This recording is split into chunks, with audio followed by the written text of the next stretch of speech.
সাহাবীদের মধ্যে সবচাইতে সুরেলা গলার কণ্ঠের অধিকারী ছিলেন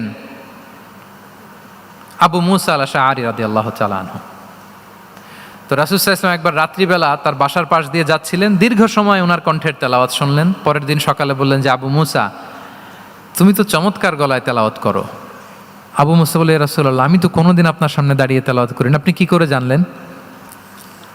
রাসূল সাল্লাল্লাহু আলাইহি ওয়াসাল্লাম বললেন, গত রাতে তুমি যখন তেলাওয়াত করছিলে, আমি তোমার ঘরের পাশ দিয়ে যাচ্ছিলাম, আমি মনোযোগ দিয়ে শুনেছি। আবু মুসা বলে, ইয়া রাসূলুল্লাহ, আপনি আমার তেলাওয়াত শুনতেছেন, ওইটা জানলে তো আমি ফজর পর্যন্ত তেলাওয়াত চালিয়ে যেতাম, হাত্তাল ফাজার, আমি তেলাওয়াত চালিয়ে যেতাম ইয়া রাসূলুল্লাহ। আল্লাহ রাসূল সাল্লাল্লাহু আলাইহি ওয়াসাল্লাম তখন বললেন, লাকাদ উতিতা মিজমারান মিন মাজামিরি আলি দাউদ। হে আবু মুসা, দাউদ আলাইহিস সালামের গলায় আল্লাহ তাআলা যেমনি সুরের ঝংকার দিয়েছেন, এই উম্মতের মধ্যে তোমার গলায় আল্লাহ সেই সুরের লহরী ঢেলে দিয়েছে।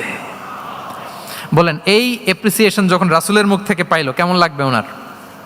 বলেন। এখানে ধরেন আপনি কেউ হাফেজে কোরআন, শেখ সুদাইস যদি বলে যে মাশাআল্লাহ মাশাআল্লাহ আনতা কারিউল কুররা, আপনাকে যদি এটা বলে কেমন লাগবে আপনার?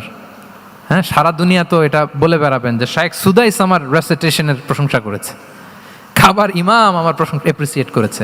আর স্বয়ং রাসূলুল্লাহ সাল্লাল্লাহু আলাইহি ওয়াসাল্লাম যখন বলে তোমার গলায় আল্লাহ সুরের ঝংকার ঢেলে দিয়েছে, তখন ওনার কেমন লেগেছে?